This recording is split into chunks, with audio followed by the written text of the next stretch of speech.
Hearty welcome to the second day of the international webinar conducted by Department of English, Pioneer College, in association with Kerala State Higher Education Council, Trivandrum, and Faculty of Language Studies, Sohar University, Oman. We have two sessions today. In the first session, we have with us Dr. C.S. Biju, Associate Professor, Department of English, St. Thomas College, Thrissur. Dr. Biju will be talking about The Lonely Actor, Solo Theatre in Difficult Times. I would like to invite Dr. Shaima P., Assistant Professor, Department of English, Pioneer College, to welcome the gathering. Shaima, please. Thank you, Reshma. Am I audible, sir? Yes, very much. Okay, thank you, Reshma. So welcome all to the second day of this international webinar. We have Dr. C.S. Biju in our first session today. Sir, welcome to the webinar. Dr. C.S. Biju teaches at the Department of English, St. Thomas College, Thrissur.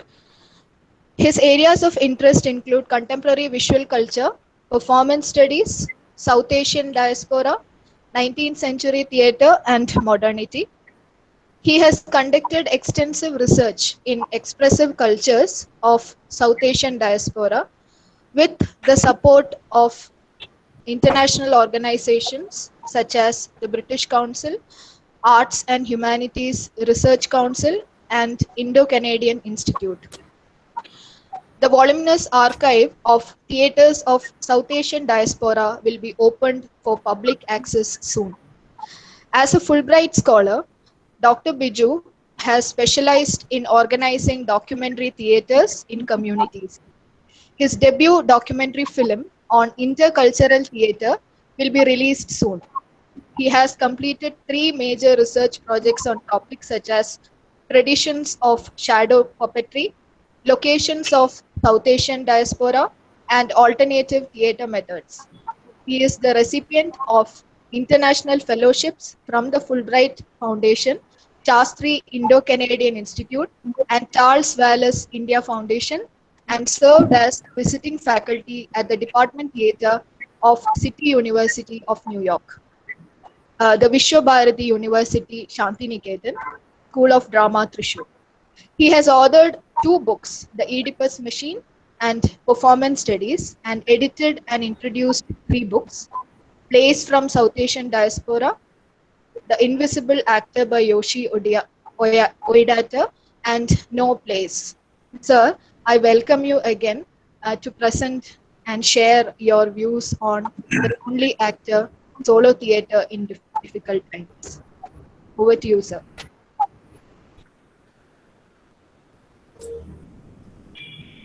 Thank you, Shama. The pandemic, at this stage of its process, restricts ourselves from thinking about other fields of studies, other areas of knowledge. We have always the temptation to restrict our imagination to the world of the pandemic. I also wanted to think about theatre in terms of the pandemic, because theatre is one of the most affected areas amidst the crisis. My first argument is that this is not simply a crisis of health. It's not simply a crisis of economy. It is not simply a question of education. There is essentially an ethical and a cultural crisis. Slavoj Žižek, renowned Hegelian and Lacanian philosopher, published a book, Pandemic. I think everybody is aware of that. A pandemic, COVID-19 shakes the world, and cites the famous example of toilet papers to illustrate the question of collective irrationality amidst the pandemic. And Žižek is not the only philosopher intervened in the crisis, in the debates on the crisis. there are quite a few, including Giorgio Agamben, Judith Butler, Alain Badiou, David Harvey, and many others. What's the significance of the intervention of philosophers and social scientists in the crux of the crisis?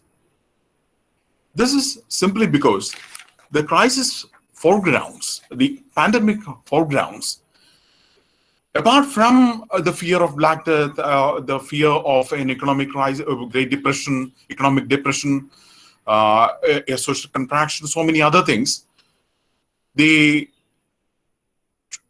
pandemic foregrounds the possibility of a cultural crisis. And what is a cultural crisis? And what is an ethical crisis as part of the pandemic?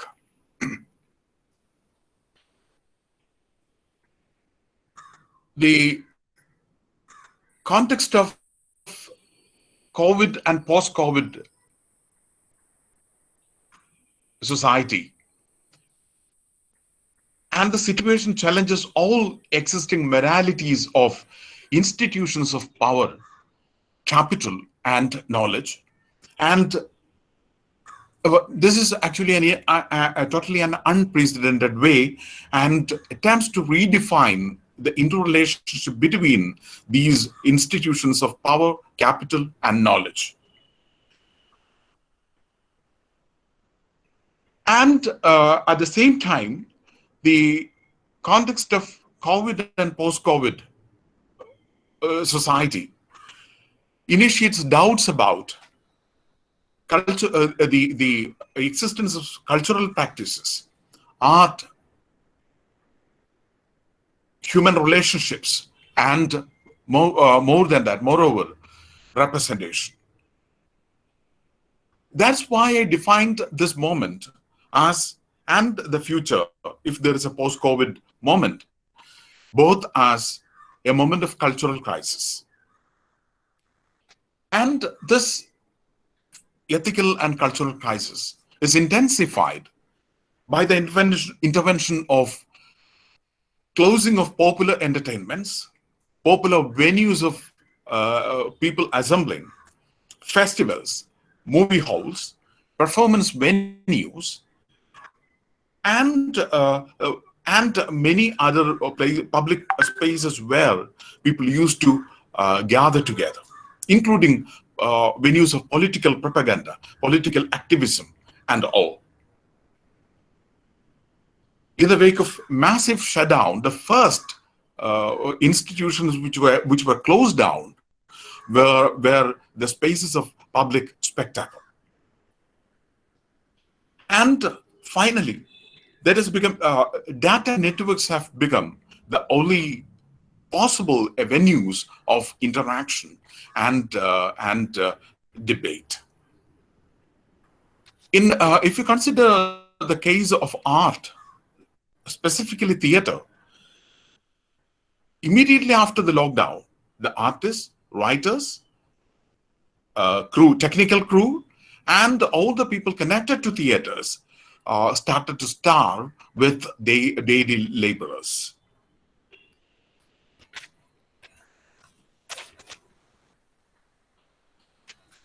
Based on these assumptions and these observations, I would like to inquire the future of performing arts in the context of the pandemic and the context of data networks and the context of lockdown, physical distancing, and the perpetual fear of an upcoming trauma.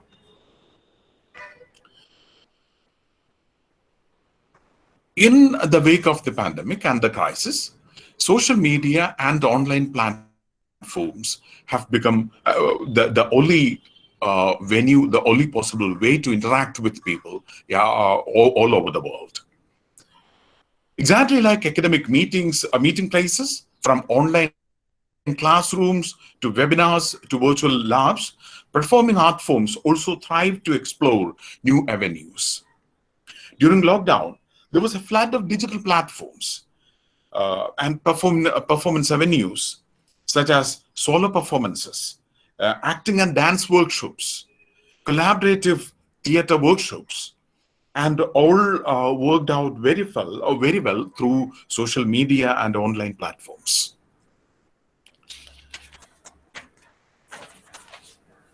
In the wake of the rise of new online platforms and social media platforms, I would like to inquire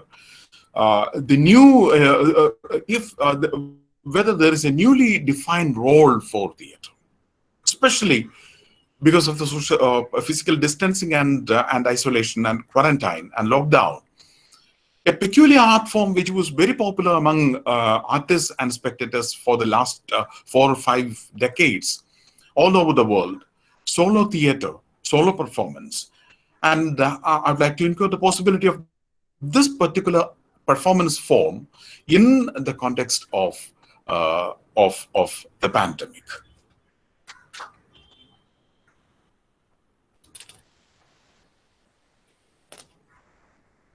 Solo performance is one-person act, one-person performance and act, which has a particular kind of genealogy of its own, right from the times of modernism, the rise of early modernism, 1920s.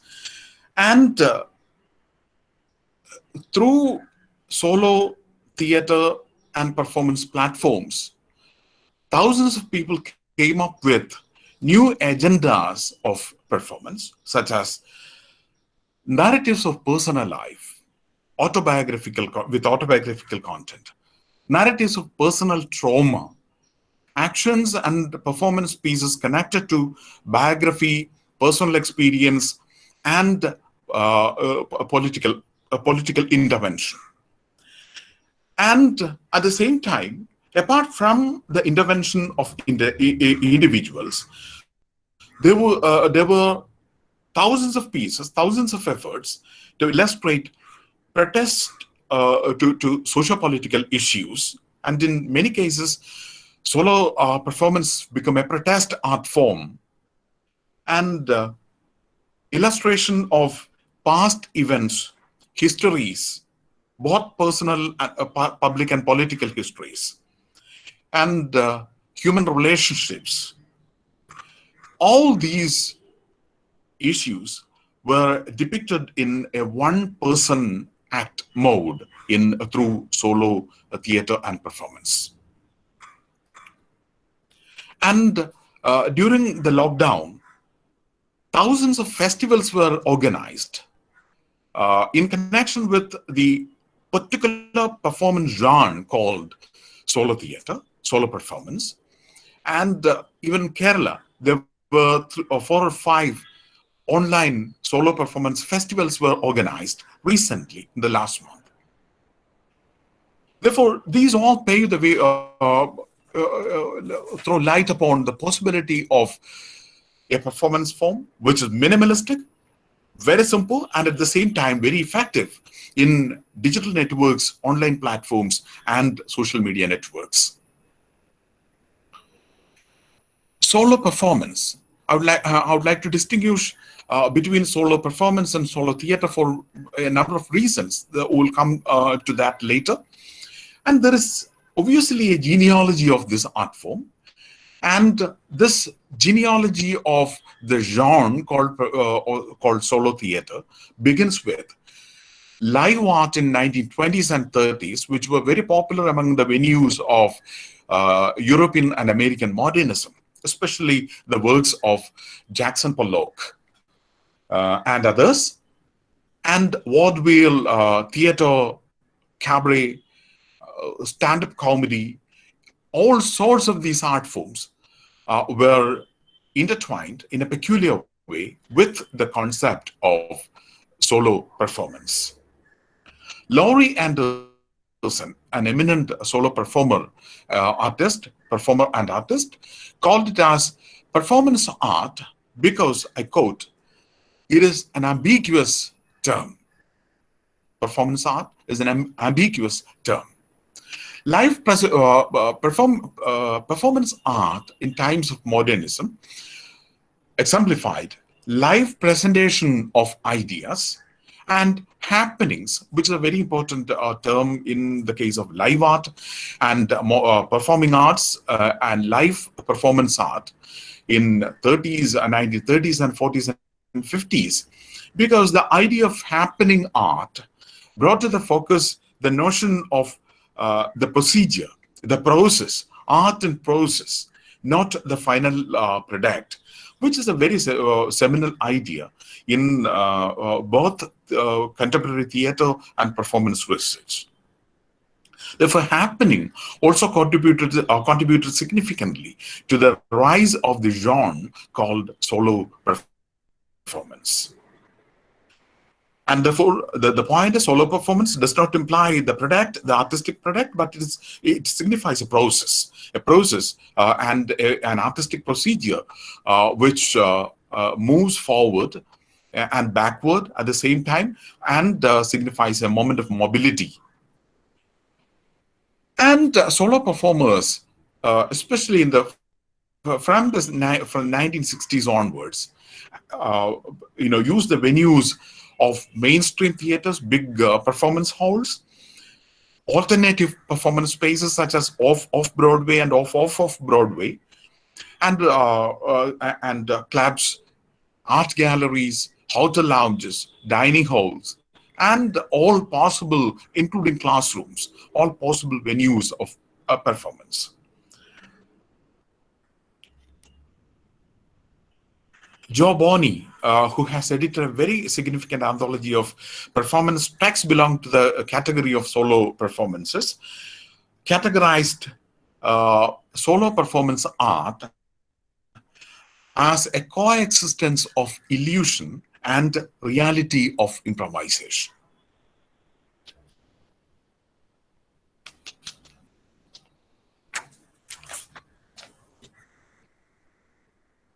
Solo performance art has at least three categories. The first is autobiographical, personal narratives, individual, at the same time political, conflicting. These narratives are brought to the form of a performance process, and which is incorporated into the body of a performance form. The second type of category of solo performance is documentary, which is documentary, which draws its actual substance of form from the very popular theater form in Europe and the United States in the 1920s and 30s, known as documentary theater and documentary film, which evolved later. And this category of solo performance is episodic in nature, fragmentary in its very conception and style, and which draws its actual substance from historical, mythical, contemporary narratives, stories, and narration of events. And at the same time, which also gathered its material largely from personal interviews, social science research, multiple and presented multiple characters and voices on stage by small changes and shifts in shape and costumes. And the third category followed exactly the framework of conventional theater, traditional theater format of storytelling, with a beginning, the breach, and a conclusion, beginning, the crisis, and the end pattern of conventional theater, and which definitely fulfilled the desire of the spectators, exactly the way how contemporary theater, conventional theater, fulfilled the desire of the spectators. This third category of storytelling by a narrator within the framework of conventional theater has no actual difference, and I don't consider them as a part of the solo performance we try to define at the moment. And I have mentioned the book, the collected edited anthology of performance texts by Joe Bonney, and the title is the book is titled as Extreme Exposures. There is a very significant meaning behind the adaptation of the title Extreme Exposures, because the voices portrayed, illustrated in solo performances to a large extent were characterized by a very powerful sense of identity politics, a very sense of politics of difference, and a very powerful undercurrent of protest, politically loaded theater within the framework of solo performance. That's why the voices are extremely voiced. That is, the exposure is extreme. And the exponents of this particular performance form, solo performance, are Spalding Gray, Andy Kaufman, Anna Deavere Smith, Maya Krishna Rao, Karen Finley, Holly Hughes, Tim Miller, Rani Murthy, Robbie McCulley, and all. And solo performances become a center of attention by art critics and institutions of art, with the denial of fund in 1990s by the National Endowment of the Arts of the United States for 4 artists, Holly Hughes, Karen Finley, Tim Miller, and Robbie McCauley, because most of these people told the stories of gay and lesbian lives. And Holly Hughes and Karen Finley were obsessed with, they were particularly interested in portraying the lives of gay and lesbian characters. Because of the portrayal of gay and lesbian characters, the government, the National Endowment of Art, refused to fund the projects submitted by these people. And these performers were known as NEA4 for many years. And there are quite a number of reasons behind the rise of solo performance in 20th century. There are economic reasons behind the rise of this genre of performance art. The lack of availability of entertainment, mainstream theater and performance venues, and the lack of capital because of the crisis of economy in the last 20 years in the Western economic sector. And even the availability of off-Broadway and off-Broadway finally restricted the solo performers and performance artists and enthusiasts and spectators to small clubs and small underground gathering places because of the laxity of unavailability of public venues and performance halls. Second is a cultural reason. Mainstream theater, especially the mainstream conventional theater in times of modernism and the 20th century, paved the way for a sort of a cultural harmonization, and including political theater. All sorts of modern theater deleted specifically, deliberately, the voices of the marginalized, especially the sexual minorities,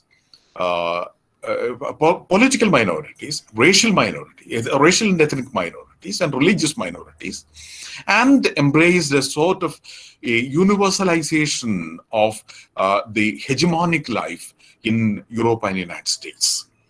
And this cultural context of the cultural hegemony and homogenization is treated by exponents of identity politics, of sexual minorities, racial and ethnic minorities, linguistic minorities, religious minorities, and the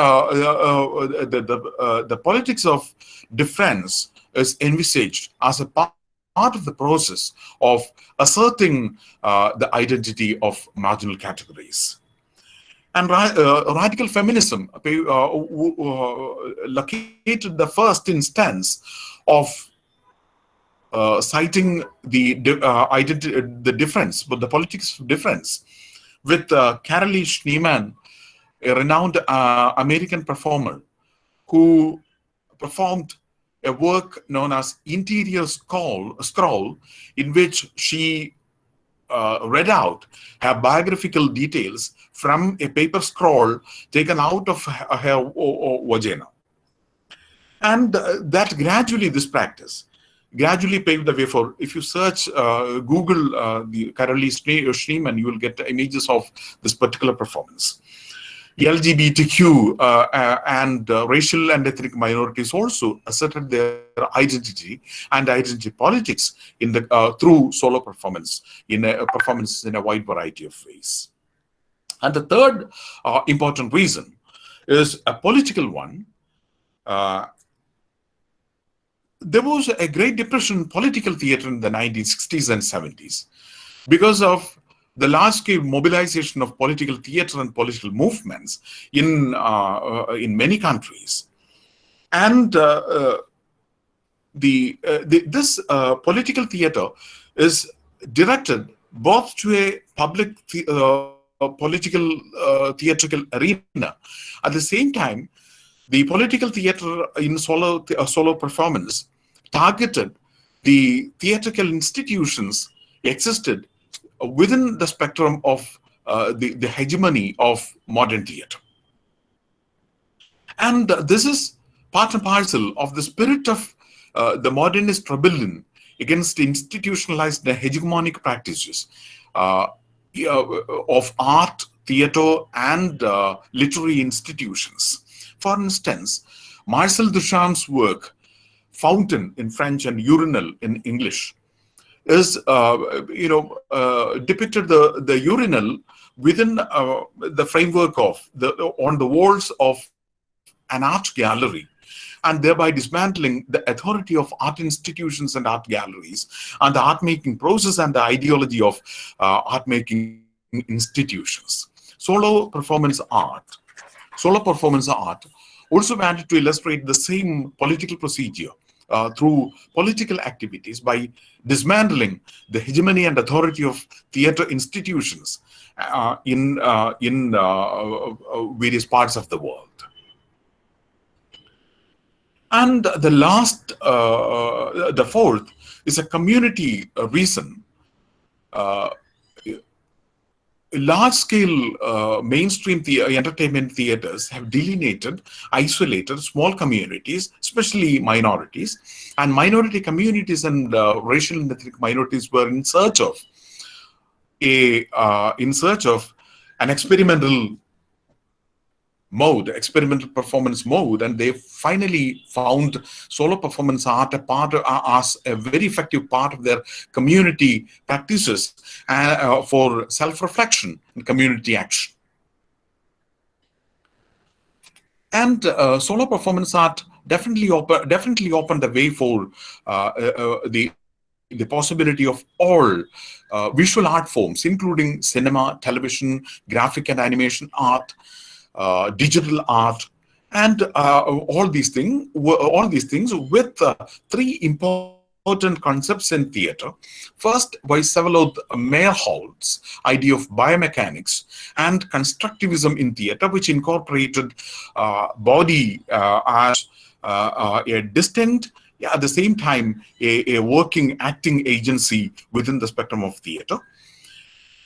And constructivism in theater incorporated industrial structures and images from a post-industrialist society to the world of theater.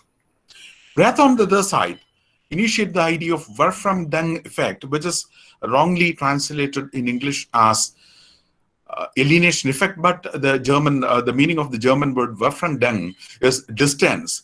Therefore, the idea of Bertolt Brecht in initiating the idea of Wolfram-Dung in theater was a sort of aesthetic distancing which he drew from Karl Marx. And the third is Jerzy Grotowski and the work of Polish Theatrical Laboratory in Opel, a city in Poland. Grotowski talked about the drives, the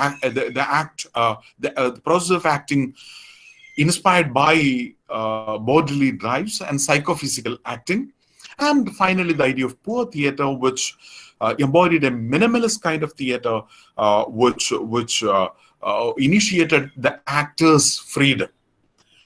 And the idea of the actor's freedom to improvise, to interpret, and to philosophize finally ended up in the beginning of rise of actor as a seminal personage, a seminal entity in the process of performance, apart from the director, the technical crew, the author, and all. Till the times of neoclassicism, author was seminal presence in theater. Later, directors have become the seminal presence in theater. But in solo performance, the actor has become the mercurial presence, and the interpreter, the facilitator, the improviser of ideas. In opposition to the invisible actor, there was the rise of a visible actor in solo performance.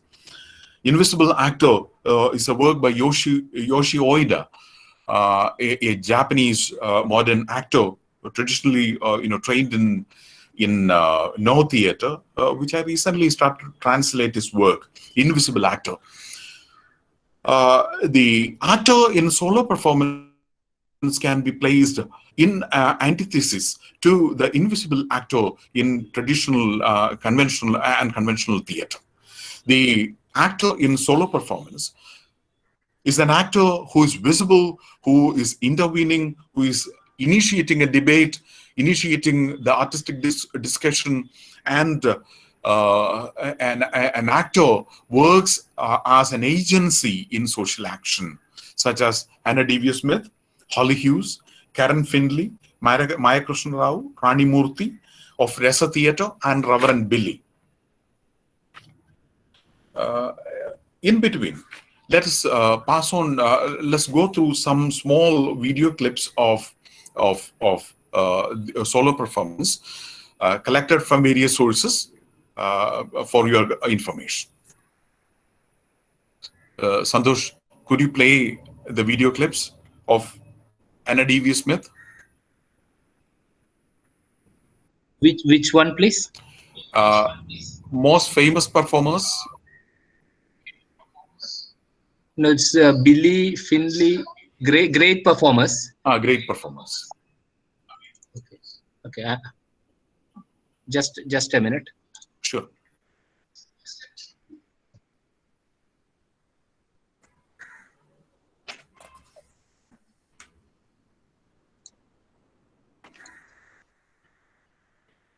While Santosh is preparing the video, I'll just explain how Anna Deavere Smith devised her performances. She is basically an actor belonging to the American Conservative Theatre. Has it come? It's actually in the process of coming. Please try again. No, you. Should I switch off my camera? No. I'm playing it. Is it visible?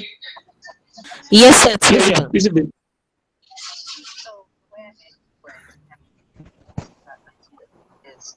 I interview people, and I did over 300 interviews on 3 continents. You know, I take this large number of interviews that I gather and make me appear. I can't talk to you right now. You're using up my cheek. Just think of all the diseases we beat. Cancer suffered. Plague, bubonic plague, cancer suffered. Tuberculosis, cancer suffered. Basically. What we think on these things is about human rights. Yeah, Anna Deavere Smith. It's about wellness, it's about power, and it's about vulnerability. And I think in asking questions, we have the most caring society that we could. This is the first time I have ever been totally abandoned by the government. It's not the first time. For the nurses, for the patients. I get up and I start trying to occupy the world, be occupied by them. Suspicious. it. It's not bad. Well, this is a very interesting problem. Like when we talk about issues of our well-being, power,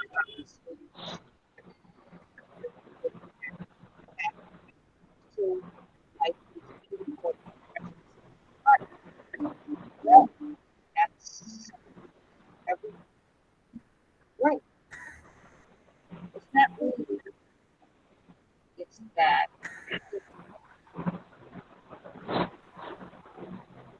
Than it ever. Okay. Anna Deavere Smith, this artist is Anna Deavere Smith, and she employs a peculiar kind of a technique of collecting ideas, words, and images from the community and present the characters one by one on stage in front of the people from whom she has collected information. That is one important community-based performance which has become very popular recently. We have a small piece by Maya Krishna Rao. Santosh, could you please play Maya Krishna Rao?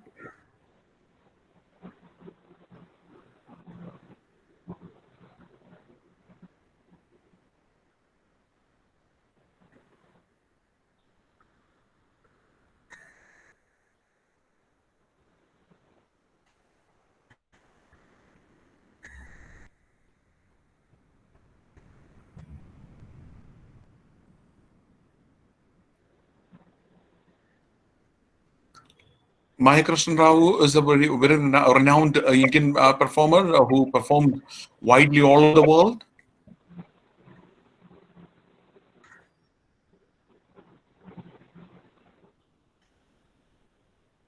I believe Maya Krishna Rao's piece is not here. Let's try with Reverend Billy. Reverend Billy is an American performer, works against the consumer culture. His work is collectively entitled as Stop Shopping Serious. Reverend Billy, the first one. Okay, shall I play it now? Yes, yes. Reverend Billy assumes the role of a priest from black minstrelsy and start preaching in public venues, including huge shopping malls and designer shops. Of sort of a anarchic Mormon tabernacle choir.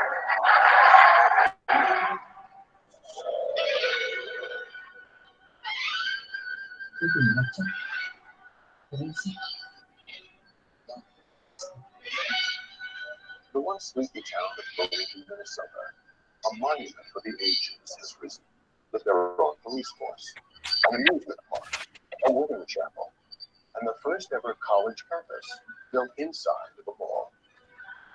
It's a huge shopping mall. With more than 42 million visitors per year. That's more visits than to the Capitol, Mount Rushmore, the Grand Canyon, and Disneyland combined. Behold, the Mall of America.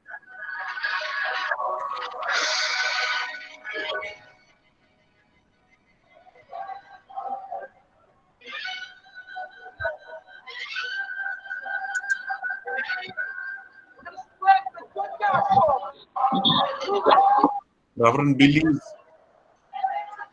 minstrelsy, the church service, is targeted against the evil of consumerism. He wants all these shops to close down and ask people to stop shopping.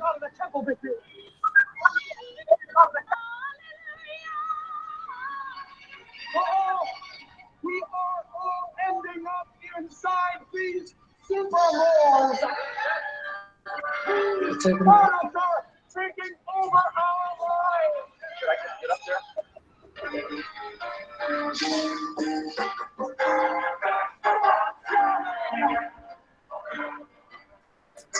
Hallelujah!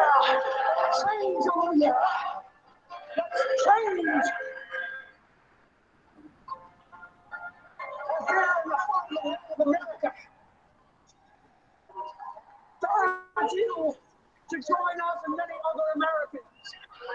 saving Christmas. Strongly, free, so possible.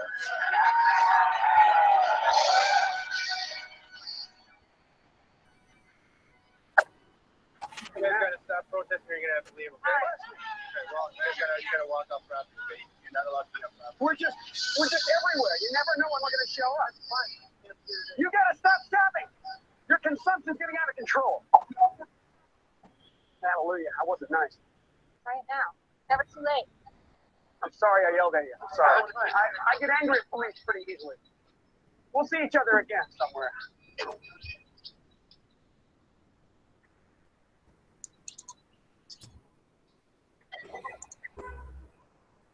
Yeah.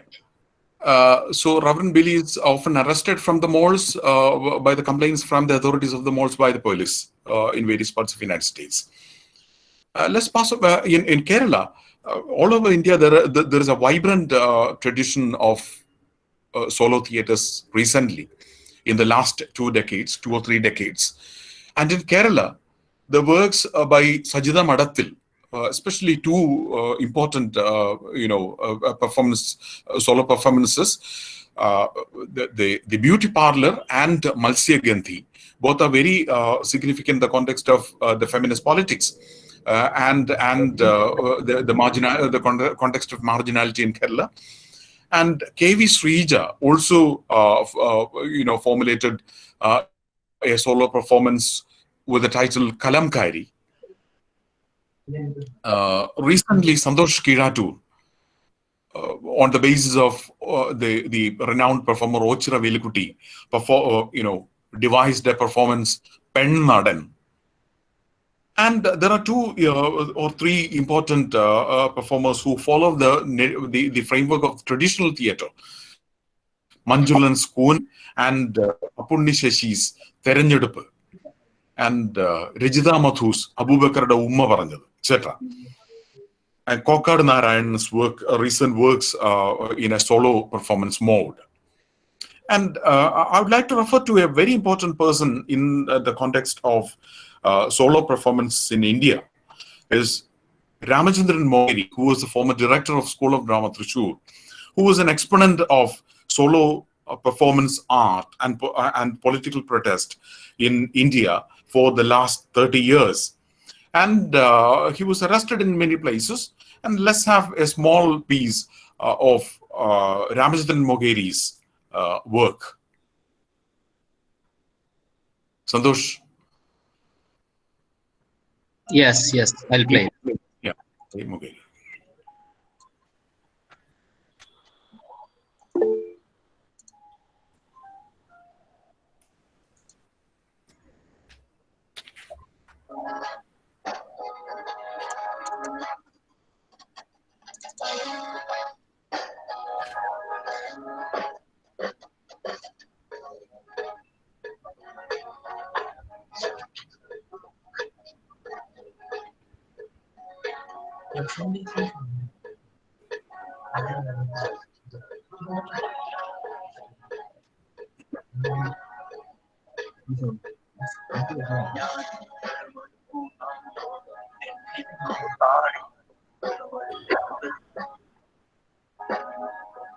This piece is titled as a beggar's opera, Tendikootu.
Just a narrow street. I live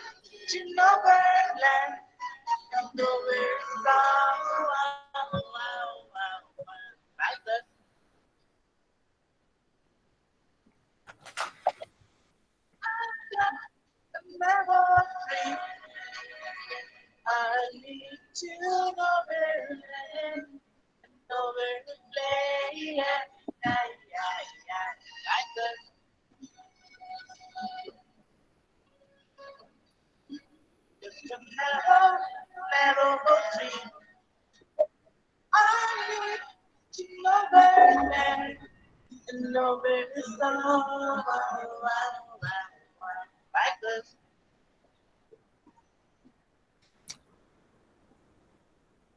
just a little tree. I need to know where to land and know where to play.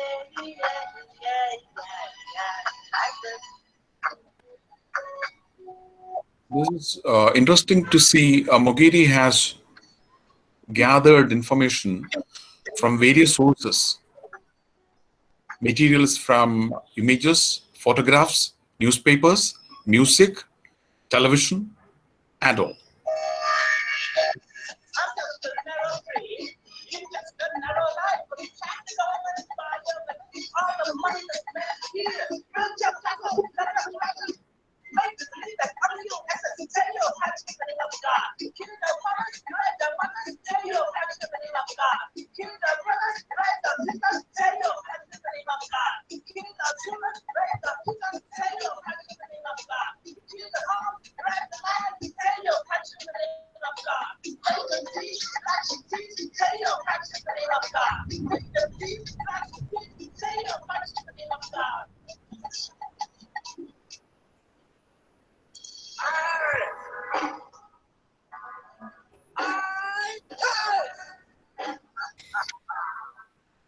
The ritual blessing.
Hello. Yeah.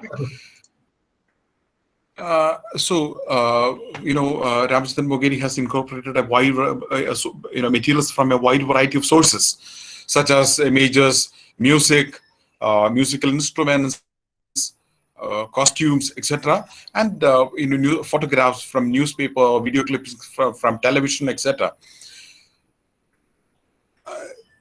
At this point of time, these the video clippings of various performance arts solo performances by various artists now pave the way for the possibility of an evolution of a new art form, an online solo performance. Today there was a news from Finland. The music of COVID-19 from Finland. Finnish music industry is pretty huge, and within the lockdown of 2 months, Finnish music industry suffered a loss of around 127 million euros. And if the close down goes up to July, the loss will rise up to 150 million euros. And by an exceptional use of online platforms and digital networks, the music companies, orchestras, music festivals, and even the street musicians, which are very popular, especially in Helsinki, street musicians started to build their own platforms to reduce the loss during the lockdown. And finally, that ended up in the rise of a new sort of digitally mediated music industry in Finland. Similarly, in performing arts, solo performance arts, including in the classrooms, there is a bright future with the help of digitally mediated performances. And This presentation ultimately tries to inquire the possibility of solo performance online in social media platforms and online platforms. Theater is seminally distinct as a live art form where the actor and the spectator are physically present. And the debate over the physical presence of the actor and spectator has two dimensions. Peggy Phelan, an eminent performance critic, argued that performance art is essentially the location of physical presence of the actor and the spectator. At the same time, Philip Oslander, who criticized Peggy Phelan's views on the physical presence of the actor and spectator, argued that the very idea of live comes from the world of mediation, following the arguments of Jean Baudrillard and others. Therefore, the physical presence, see, for example, live, a cricket match which is telecast live is far more reliable and specific than the actual cricket match. Therefore, that's why cricket matches of cricket and football matches have become a better commodity in television broadcast networks. So live is far more livelier and active than the actual physical presence of the actor and the spectator. Because of this context of mediation, especially in the digital context, solo performance can be treated as live performance in digitally mediated platforms.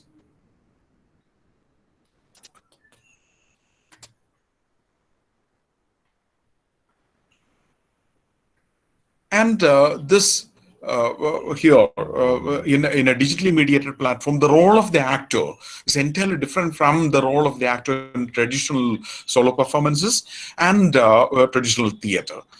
The actor, you see, several of Meyerhold defined the actor as a conglomeration of, actor as a mass of an organizer of material and material. That is, actor equal to organizer of material plus the materials. Therefore, the actor comprises of, as a facilitator, an organizer of materials and the materials collected by him. If the actor is not simply a human entity, but it's a physical presence and an institution where which include all the materials which he gathered from outside. And the idea of theater as a teamwork, a collective work, also is a contested idea in the wake of the COVID lockdown and physical distancing. Therefore, the availability of technical crew and technical support and the public venues and the presence of the spectators are quite an impossibility in the present moment. Therefore, people who are interested in promoting the idea of solo performance can be viewed as a new performance genre, a new theater genre, in which the actor reigns supreme, and the actor's body enacts both as a facilitator of the live and mediated performance, at the same time serves as an agency which initiate social and community action.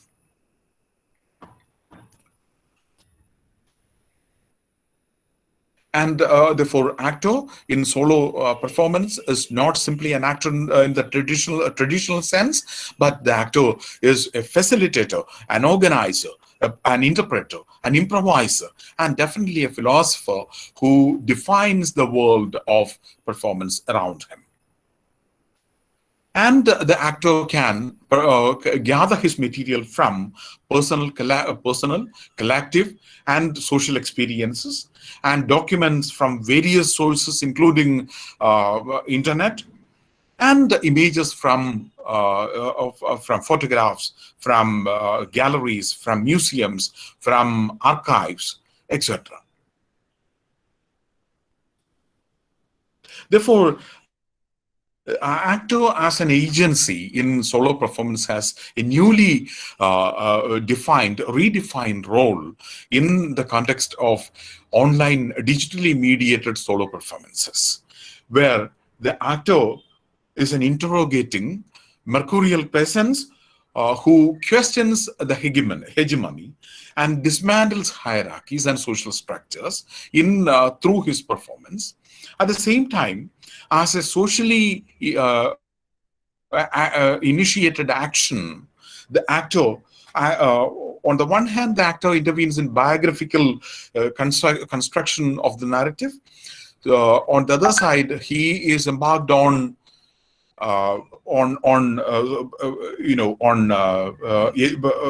education, community-based reflection, entertainment, etc., and social action.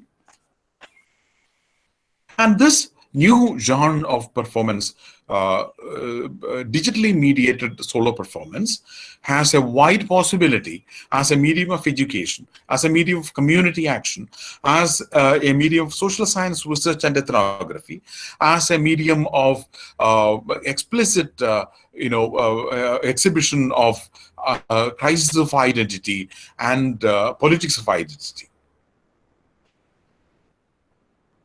And for this presentation, I was actually trying to bring in the idea of the actor as a seminal mercurial presence in the digitally mediated solo performances in online platforms and social mediated platforms. I conclude my presentation by placing the actor at the center of solo performances which are digitally mediated. Now it's time for a small discussion with other participants.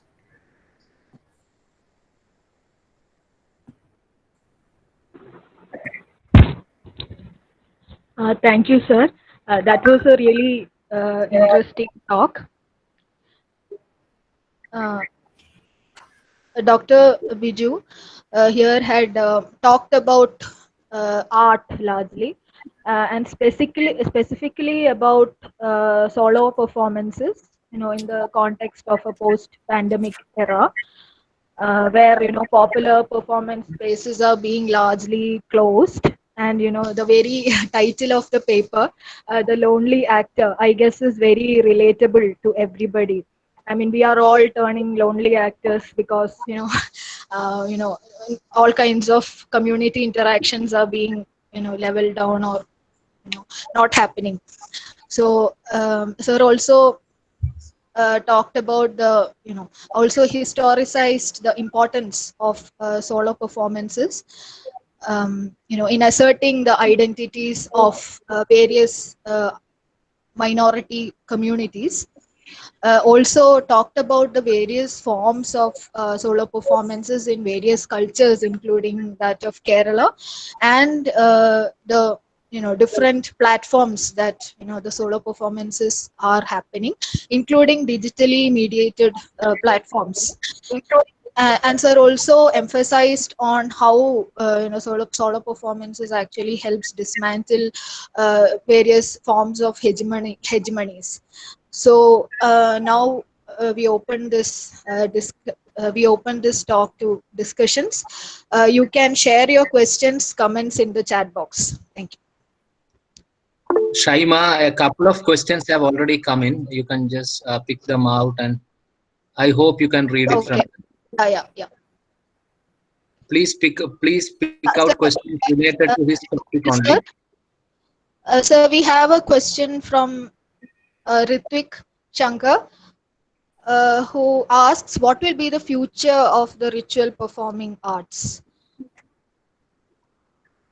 Sir, can you hear me? Yeah, sure. Ritual performance art, which is connected with the collective action of communities, mostly religious. Sometimes ritual performance art has connected to political organizations, etc. But the future of all these such performances depends on all such performances depend on the future of post-COVID societies, lockdown, and physical distancing.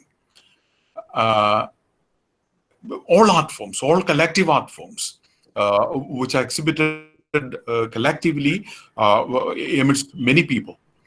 But ritual theater also, what happens in the churches and other religious places of religious worship at the moment, religious festivals, community festivals, they are all, for the namesake, performed for the namesake at times, but not with the full vigor. This is the future of all sorts of collective popular performances, from all, of all genres. And, there will be alternative forms for this in future. Okay, thank you, sir. We have another query by one Grishma case who wants to know the name of Sajida Madathil's solo performance. I have actually a small, I have an entire piece of Malsigandhi with me, but because of the constraints of time, we couldn't show that piece. Some of these sections of Sajida Madathil's Malsigandhi is available YouTube. You can search for that, which both the beauty parlor, which beauty parlor was performed in the 90s, and Malsigandhi, both are interesting pieces. The pieces available, the video clips available of Malsigandhi is not performed by Sajida Madathil, but by Shailaja. Yeah, that's available online. Okay. We have another question by Shyam Zoba, who asks if we can find any connection between Ramachandran Mogheri's performance and Augusto Boal's Invisible Theatre. Augusto Boal's theater has its, which is basically a pedagogical sort of theater, an educational theater, which works with communities. Definitely, at times it shifts its shape from a pedagogical theater to a political theater. But Ramachandran Mogheri's theater fundamentally is a protest art form, which draws source from many places, but at the same time, which tries to unsettle the political, cultural, and other institutions in our society. There are connections, but which are both are not the same. Okay. So we have another question by one Kevin Fernandez. He asks, what is the role of platforms like TikTok and Snapchat in solo performances? How do we understand the middle class is discussed for the same?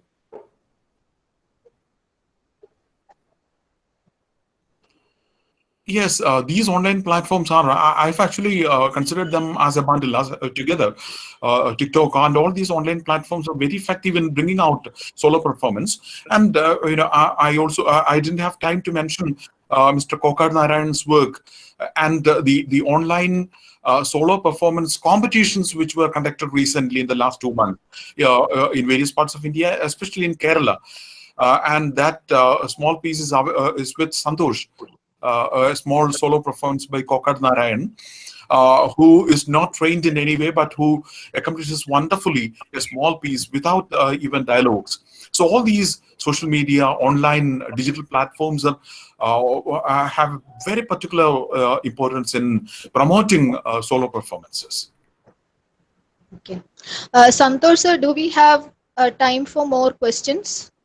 No, we have to wind up in 5 minutes because the resource person for the next session, Priya ma'am, is already in. She joined us in the beginning itself. So with 1 or 2 questions, in 5 minutes, we have to wind up. And we will need just 2 minutes time to switch on to the next session also.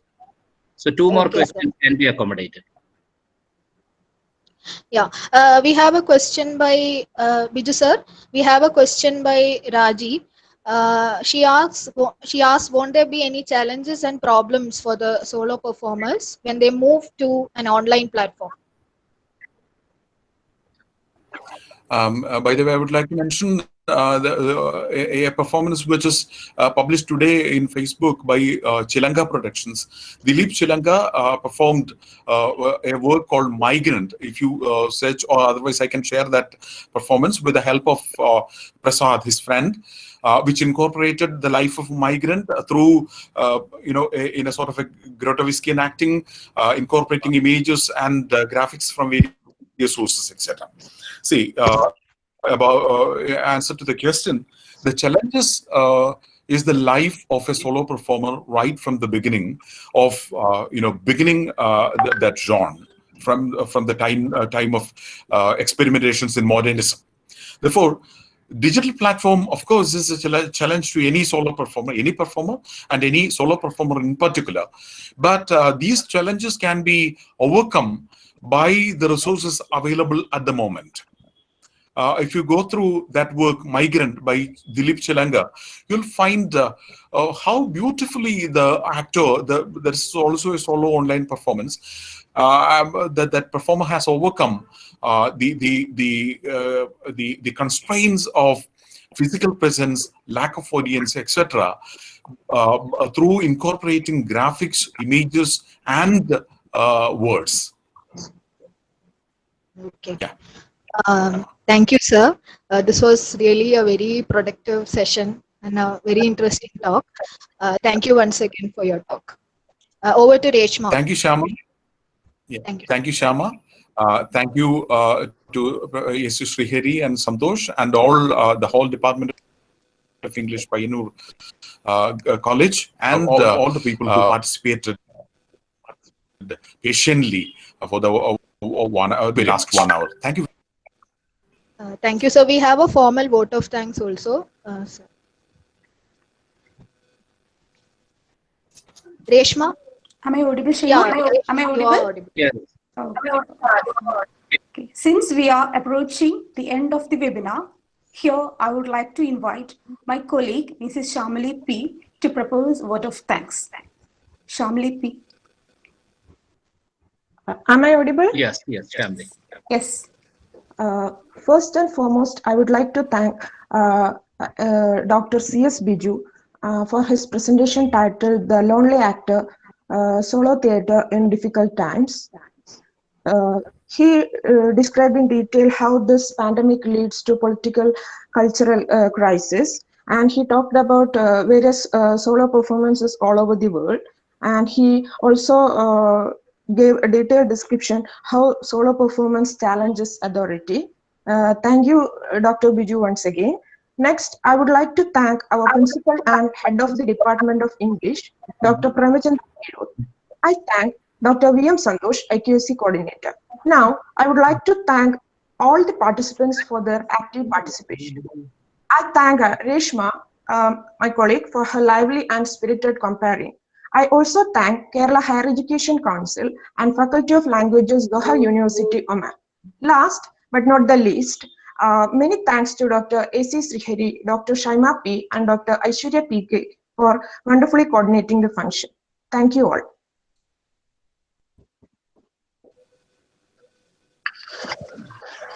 Here we mark the end of this session. Over to you, Santosh sir.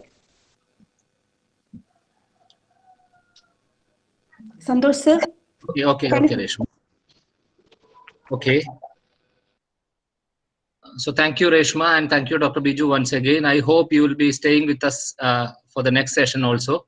And as already mentioned, Dr. Priya K. Nair has joined us at 10 a.m. itself this morning. And we'll take just a 1-minute break because I have got message from some that they are not able to log in. So I will just log out myself and come back in 1 minute. So you can make use of that as a relaxation, refreshing break for you also. We will resume in 1 minute, and that will be the session by Dr. Priya K. Nair, and it will be anchored by Nivedita. So Nivedita, please get ready.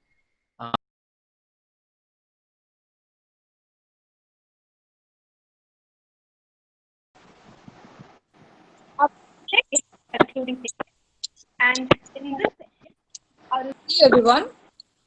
I welcome Dr. Priya K. Nair for our last session of this 2-day international webinar. Now let me speak a few words about the distinguished guest. She is an assistant professor at the Department of English, St. Teresa's College, Ernakulam. Currently, she is the Deputy Research Professor at the Kerala State Higher Education Council, Trivandrum. She has also worked as assistant professor at RIT MHSU at Ras Al Khaimah, UAE, and at Technical College, Cherthala. She is a research guide of the Mahatma Gandhi University and is presently guiding 7 scholars. She has also translated T.D. Ramakrishnan's novels Francis Ichikora and Sugandhi alias Antal Devanayaki, and she has also authored textbooks. Areas of interest include literary theory, culture studies, post-colonial studies, gender studies, translation studies, and English language teaching. She has a postgraduate diploma in journalism from Symbiosis. She has also done CELTA from London, UK. Thank you, ma'am, for sparing your time despite your busy schedule. I invite you to deliver the talk on the topic, Teaching Biopolitics Within a Pandemic. Welcome, ma'am. Okay, Amrita, everybody except Priya ma'am, please turn off the mic. Amrita, including yourself. Thank you. Am I audible? Yeah, yes, ma'am. Yes. All right. And visible, I hope. Yes. Okay. So thank you, Dr. Santosh, Dr. Srihari, Amrita, Nivedita, and the entire team of Pioneer College for giving me an opportunity to speak to all of you during this time of crisis, this pandemic, or the calamity that we are all undergoing. And when Dr. Biju spoke about the lonely actor, I was thinking about the lonely teacher and how we will be forced to sort of move away from the brick and mortar classrooms into the online platforms where, for me as a teacher, I gain a lot of energy from the physical presence of my students. And now, with all these webinars going on, I'm slowly cultivating myself to speaking to a blank audience where I cannot see the audience, I cannot gauge their physical responses, and thereby I cannot alter my talk in order to suit the physical responses or the physical feedback which is spontaneous, which I usually get from my audience. So that is the biological body responding to technology in a very different manner, I think. So when I was thinking about English literature teachers in the time of a pandemic and how they would go about teaching, I was sort of flooded with many questions from my students. Now, how do you make sense of Foucault during this time? How do you make sense of Agamben, particularly because Agamben, in the end of March, criticized the Italian government. He wrote an article which said that this is just a media created. This is just something the government has blown out of proportion so that they can control the biological bodies. Now, how do you make sense of all this? Well, let me tell you at the outset, I'm not trying to make sense of anything. I'm just trying to look at this particular catastrophe, particular time, the turbulent times, I must say, through multiple perspectives. And like somebody else told me, a non-academic friend once asked me, now what is the sense of people doing all these webinars? It's rather like Nero fiddling while Rome was burning. But I guess that's what we have to do. We have to make music because music will last. The catastrophe will disappear. And this time, I think we must take a deep look at ourselves, try to consider what we have done and where we are and how best we can sort of progress from here or move out from here. So these are multiple questions that I'll be raising, not that I have a solution, because there is no one solution to a global situation. It is rather dependent upon the geo-local context in which we inhabit. And at that point of time, certain thoughts came to my mind. And one was a 2015 Oscar award-winning movie called The Big Short, B-I-G-S-H-O-R-T, The Big Short. That movie was very technical in the sense that it dealt in depth with the financial markets, the share market, the mortgagings, and the credit bubble which had burst. This was very, very technical, and it is ridden with jargon. The main point of the movie is that they sort of restructured the entire thing so that anybody would understand it. And they sort of brought in people from different streams of life. They had Ryan Gosling, who builds a Jenga tower and takes out the bottom bricks to show how crazy the building is. You know, once you remove the basic foundation, the edifice will cease to exist.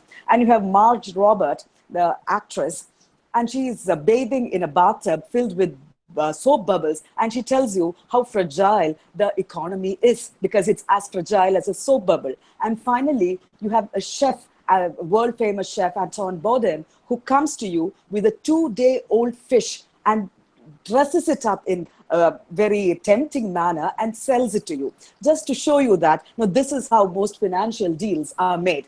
So I thought that this movie made a lot of sense because we are trying to deal with the biological body, the pathological body. We're also trying to deal with the idea of medicine, inoculation, vaccination, along with the economy and the nature of freedom as well. So the 3 Ds which sort of emerge are data, democracy, and demagoguery. Because, we have all these, the post-truth scenario, which is filled with people coming up with their own ideas, which they believe is the truth. So how do we negotiate this minefield? How do we sort of emerge with a perspective that is all-inclusive, that doesn't sort of segregate one body from the other based on gender or financial status or illness? So the 3 images that perhaps come to one's mind, one is the global community of biological bodies.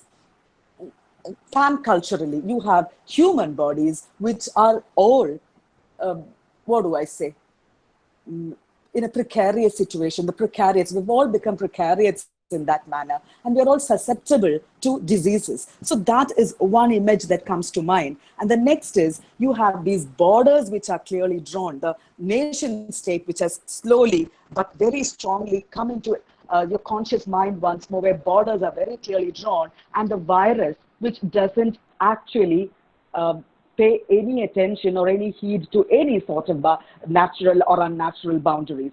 And finally, another image, a striking image which came to my mind, were the toilet rolls that were flying off the shelves in the UK and the US, people actually fighting over the toilet rolls. And I thought that this is an example. I think Arjuna Appadure also very clearly wrote about it. He said, it is an example of bourgeoisie culture. It is a pinnacle of consumer capitalism and to the depths that it can take you, because they were unmindful. Even Zizek has made an interesting comment on this. He said, now we know that the toilet rolls are aplenty, that there is no dearth of toilet rolls. But supposing the rumor is true, that there is a dearth, and this sort of the double bind situation that Zizek always presents us with, now that was actually talking about a very serious issue, the issue of consumer capitalism. And then again, you come to the next point. What is a nation? Is a nation its people, its citizens, or is a nation its economy? If you listen to people like Trump, you will clearly understand that the economy is privileged over the people.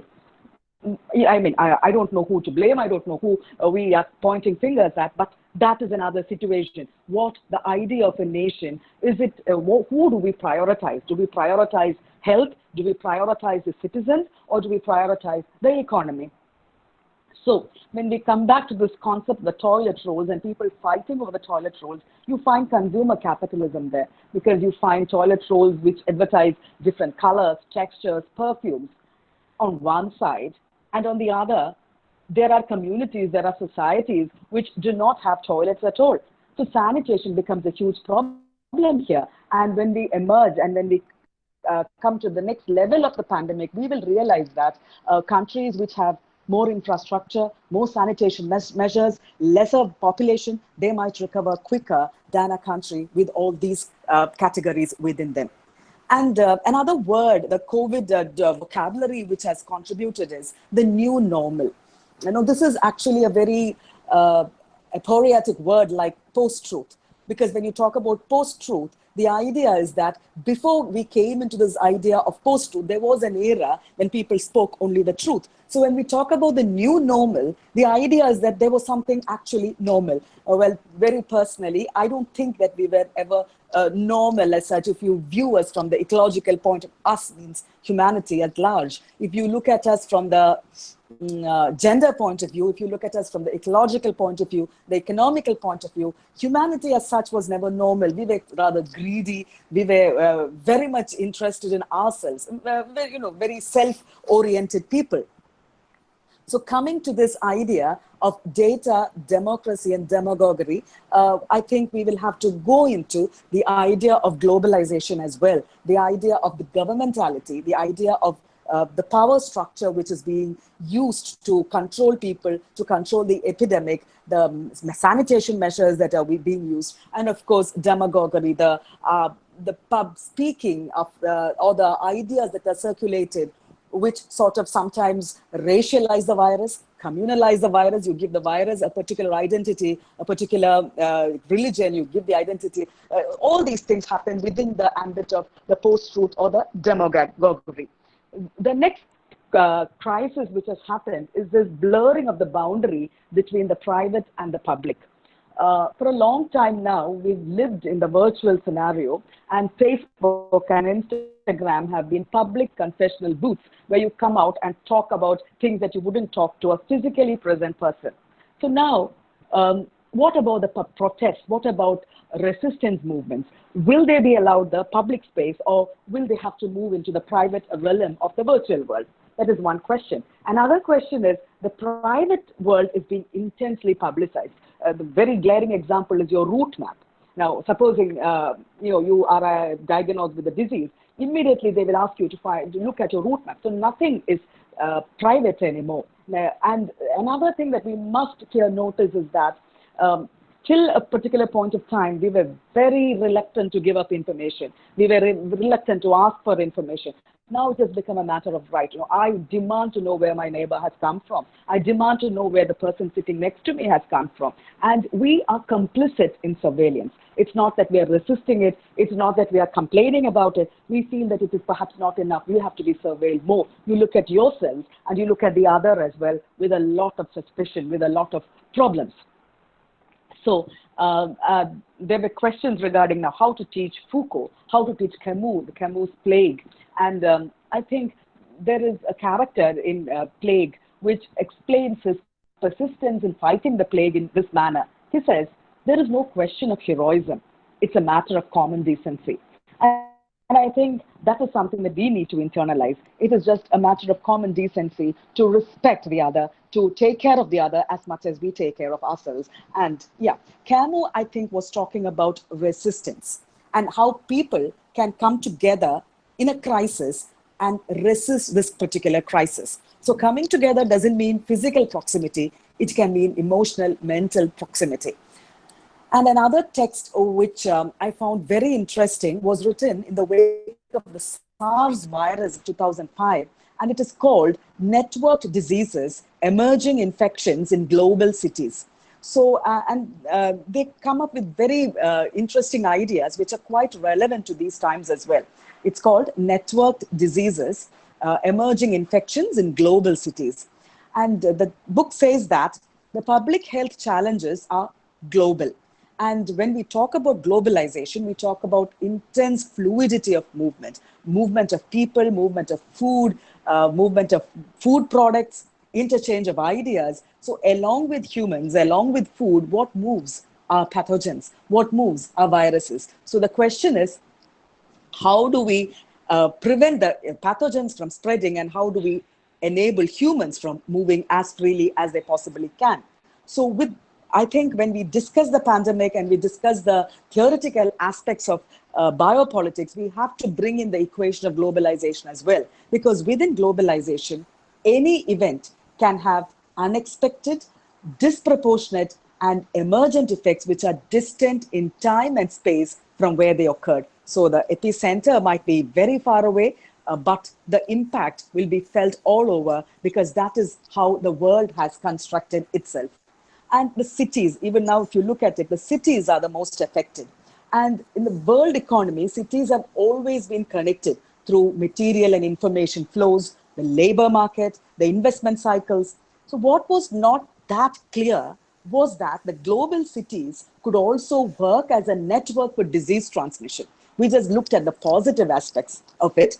But there were people at that time also telling us about the downside of globalization, but we sort of looked at the positive side, and now we understand that the flows of of human beings and pathogens are intimately linked. And if you look at the patterns of human travel within globalization, we understand that the travel of pathogen and the distribution of the pathogens has also taken the same route.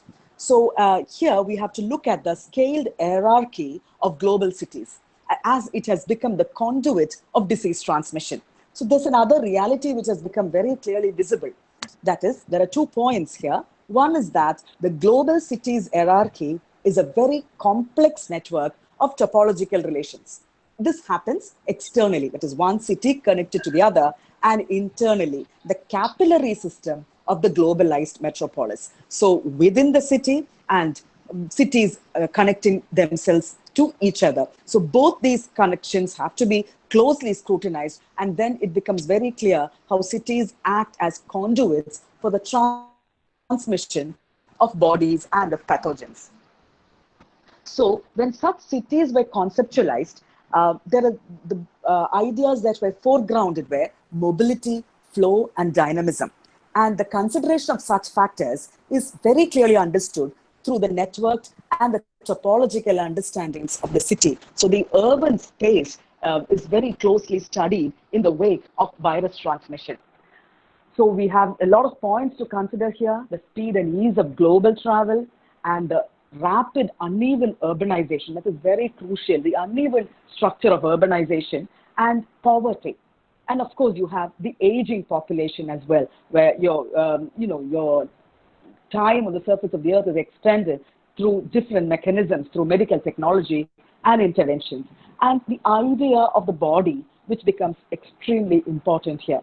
So let's just think about how we were before the pandemic struck. We were very interested in the human body. Like when you, for example, think of what Donna Haraway said. She said, we are cyborgs, a mixture of human and machine. And this is something that we actually welcomed, because we thought that we are extending our capacity to think, extending our capacity to work. Like we had robotics, which would do the physical labor, and artificial intelligence, or AI as it is called, to do the thinking for us. So the human body was in process of being constantly reinvented, and a lot of attention was being paid to it as well, because we sort of thought that the medical industry, I would call it the medical industry, would help us to do whatever we want to with our body. Change the facial features, skin transplant, organ transplant.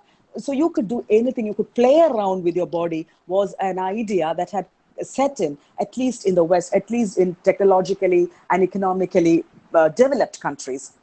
But here,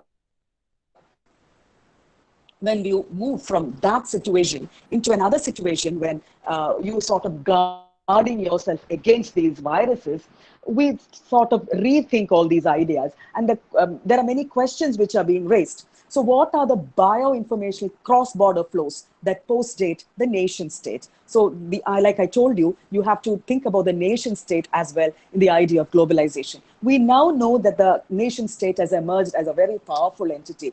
Now, we had Benedict Anderson, who spoke about nationalism and as an imaginaire, and boundaries as cartography as highly questionable. But now we have people who very strongly insist on boundaries being drawn. So the question is, there is globalization and there is the nation state as well. But there is no way the nation state can survive in the modern contemporary times without the economic fueling of globalization. So this is another concept that we have to think about. Another question which was raised is, which is the political system which works best at quarantine and social isolation? Is it a very strong rulership, or is it individualism which works better? And is there a difference in the way the East and the West cope with rules? How well do they obey rules? This was another question which was raised. And the relationship between the government and science, the ruling structure and science, what has this done? And again, the question of the viral news that has circulated, whether it was fake news, whether it was real, where we had no much method to find out what was true and what was not true. So I think I will begin with Foucault's notion of biopolitics and move on into Arendt's and Fassin's idea of biolegitimacy. These are just ideas which have been used to sort of frame the current situation. to look at it from a new perspective. So Foucault's concept of biopolitics assumes that you look at the biological features of an entire population. They're aggregated and measured, and life becomes an independent, objective, measurable factor, as well as a collective reality.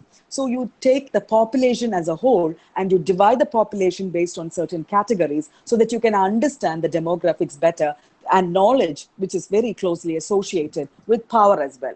So Foucault uses the term biopolitics in multiple senses, and it constantly shifts in meaning. First, it is characterized by a rearticulation of sovereign power and your response towards this rearticulation of sovereignty. Next, in the idea of modern racism and how biopolitics functions as a dynamic within the idea of racism. The third meaning of the concept, there are multiple, I just stick to three, a distinctive art of government that engages itself with social regulation and individual self-governance. So both, one, the power structure which imposes itself on us, not top-down, but in a capillary fashion, and the individual looking at himself, looking at herself, and trying to make sense of the multiple power structures that are sprung up around us. So the anatomopolitics of the human body conceives the human body not just as a biological entity, but as a complex machine. So rather than repressing or concealing, it works by constituting perceptual grids and physical routines. So you're moving away from the traditional forms of domination like slavery or serfdom, and you're thinking of disciplining your body so that the body becomes most productive and how it fuels the economic engine of capitalism. So here, I think from Foucault, we just move to Butler, who came up with some perspectives or some ideas during this era. And she says, the imperative to isolate. So this is where Foucault also brings in his three models of control of the population. So Butler responds to this concept when she speaks of the imperative to isolate within the new recognition of a global interdependence. And she speaks about how we were asked to move into the family, move into the home. But the problem is not everybody has a household, not everybody has a family. So the household, which figured in the idea of the power structure as a space of protection, is hardly true for many people. We know the trails and travails of the migrant laborers. We've heard of the gender politics that happens within the family.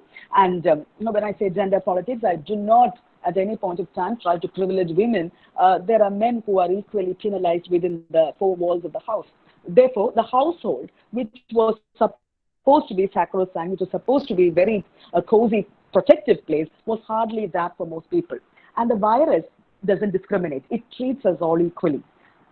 So the way the virus moves and strikes, it demonstrates that the global community is precarious. But then, if you look at the body of these precariats, there were some bodies which did not matter as much. For example, the aged people in certain cultures, the people who had, they call it comorbidity. So, right, that was an excuse. So they were already ill. Or the people who couldn't afford the treatment, or people who didn't even know that they were ill. So these things, not even within the pandemic, even without outside the pandemic, this happens when these sort of people are bodies that do not matter.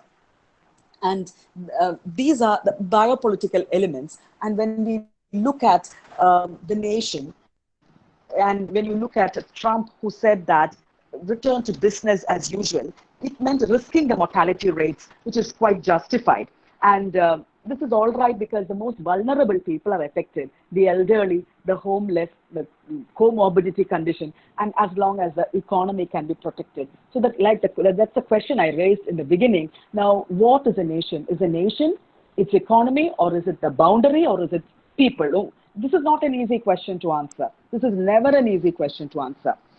So the daily news headlines highlight the sharp decline of the world economy, the capitalist recession. So if you look at the newspaper and the dynamics of the newspaper, on one side you will have the number of deaths, the number of people who have been identified with the disease.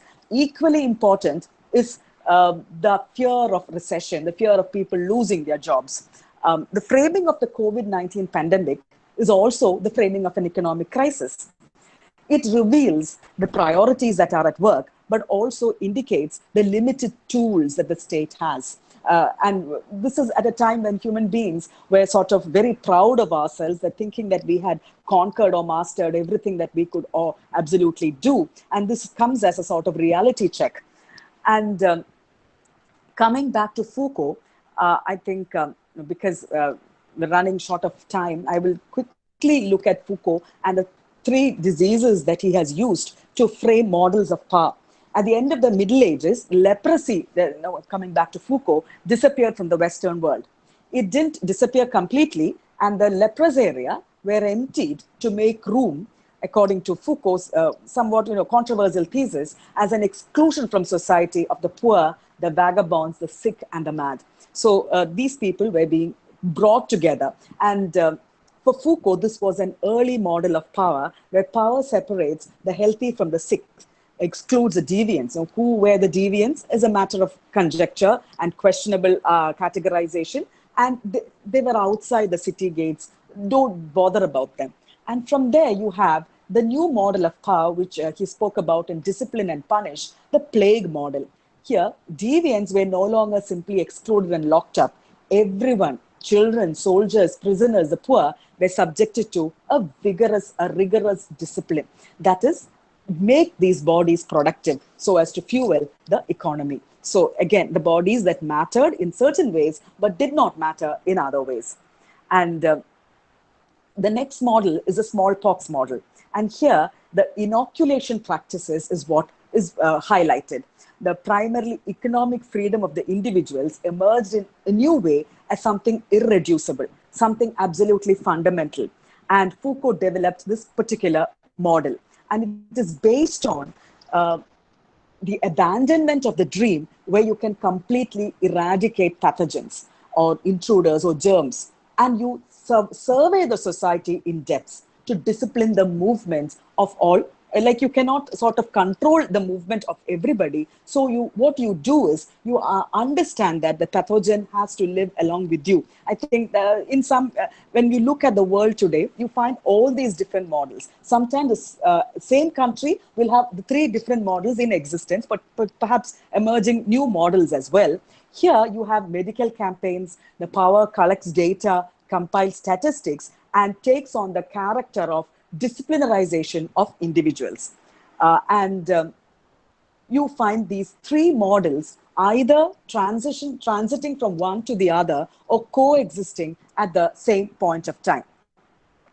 And here, again, I would like to call your attention to Roberto Esposito and his paradigm of immunization. And he shows that the modern concepts of security, property, and freedom can only be understood within the logic of immunity.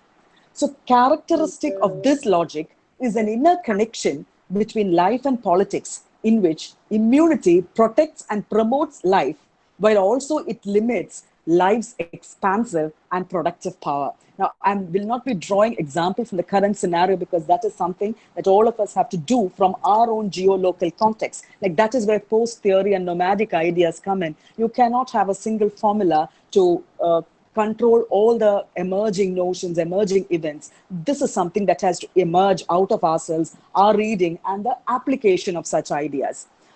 So the immunitary logic which Esposito puts forward leads from maintenance of life to a negative form, to protecting it, and finally to the negation of life in certain aspects in order to protect it from other aspects. So this idea of immunity allows two opposing dimensions of biopolitics. One is advancement and development of life, and its destruction and elimination to be conceived as two constitutive aspects of a common problematic.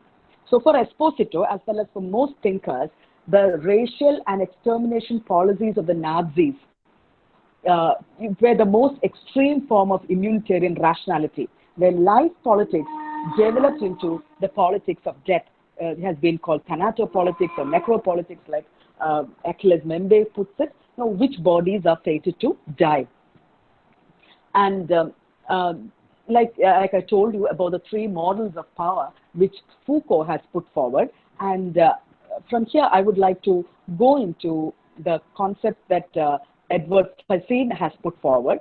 So Fassin is a medical anthropologist, and the biopolitical determination of ethical meaning and action across unequal fields of power is a topic of interest for Didier Fassin, Tickton, and Peter Redfield.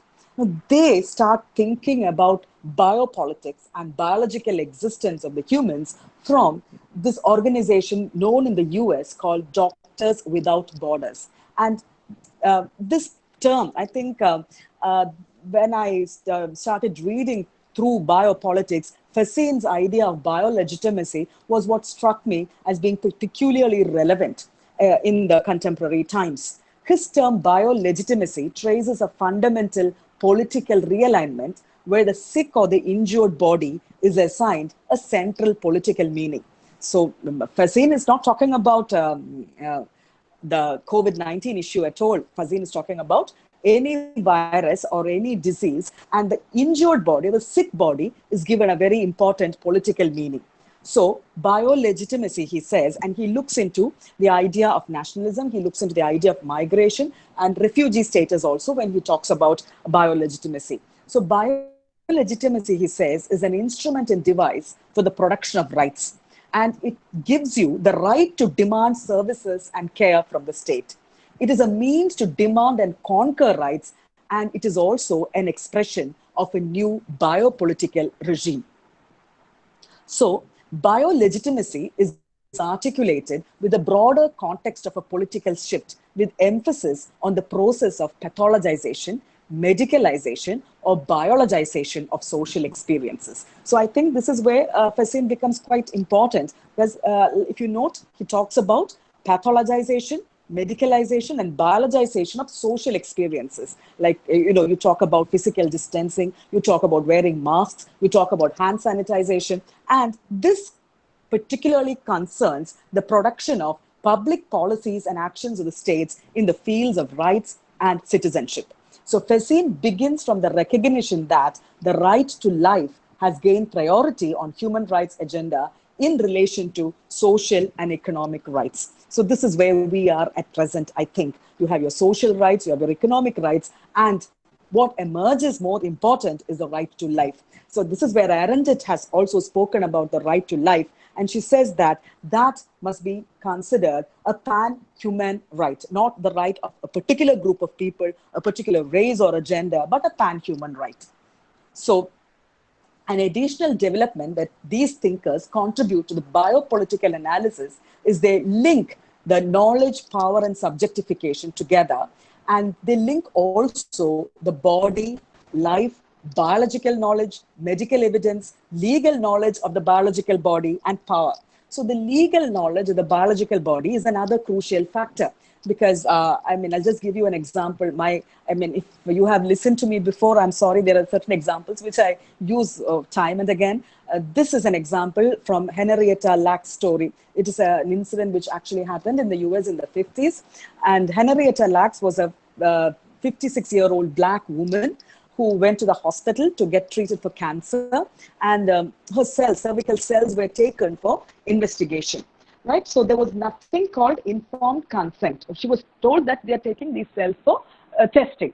But the HeLa cells, as they were later called, were miraculous in medical terminology. They never died. They developed. They sort of reproduced themselves. And the HeLa cells were used across laboratories for testing, for developing medicine, the pharmaceutical industries. Everybody used it. But Henrietta Lack died, but her children or her family never benefited economically from the use of the HeLa cells. So this was a medical issue. It was an individual issue of right to informed consent. It was a legal issue. It was an economic issue. So this is what I'm trying to connect here, where the body is both biological, political, and social, and also the medical knowledge also comes in. And I think in different countries, the way the doctor behaves the patient also is very biopolitical in that manner. How much of information is given to you? In the West, only the patient is given information about the patient's illnesses. I think perhaps in Kerala, everybody around knows what the patient is suffering from. The last person to know is the patient. So these are local contexts where the rights and duties and the idea of information and control change from space to space and time to time. So you have certain articles like how, I think this is a very interesting article if you want to read it. It's Ticktin, Ticktin, Ticktin's article, which is titled How Biology Travels, a Humanitarian Trip. And it demonstrates a revelatory capacity regarding contemporary biopolitical conditions through the case of asylum seekers. Now, this is where Arendt's idea of the stateless, worldless person comes in. So how biolegitimacy and the biopolitical human conditions are linked together when it comes to a person looking to gain status as a refugee, the status of stateless persons. And I think when we talk of stateless persons in India, we have another dynamics to address, the concept of not the concept, the reality of the migrant worker, the itinerant worker, I would say, because I don't know how migrant is becoming a proper term here, because migrant always talks about a border, crossing of borders beyond the national boundaries. So perhaps itinerant workers. And like Arendt's stateless people, they must demonstrate their unworth as political participants in their host society to gain some sort of legal recognition. So this is the concept that Arendt has put forward when it comes to gaining access to another country. So here, Fassin states that, I'm talking about the refugee crisis here, and the stateless and the worldless people that Arendt has put forward. And Fassin states, in quite contrast to Agamben, that the biopolitical relationship between the body and the state does not take the status or the form of a violent prohibition or ban. He sees a rather subtle movement of bodies at work, that one organizes itself around health and corporeal integrity as central values. And this is the main reason why I have chosen Fassin to talk about rather than many other biopolitical thinkers. So Fassin, again, he talks about matters of life and longevity, health and illness. And he says, these things cannot be separated from social inequality. There are certain brilliant examples that he gives. He says, a 35-year-old unskilled worker in France can expect on an average to live a life 9 years shorter than an engineer or a teacher of the same age. So that the statistical life expectancy in Uganda is half as high as it is in Japan. So these data reflect collective choices and normative preferences in a given society, or perhaps on a global scale. So these decision-making processes remain, according to Fassin, mostly implicit, since governments are only rarely prepared to declare publicly that they allow some people to live shorter lives than others, or even that some people are sacrificed for others. So this is the example that Fassin gives.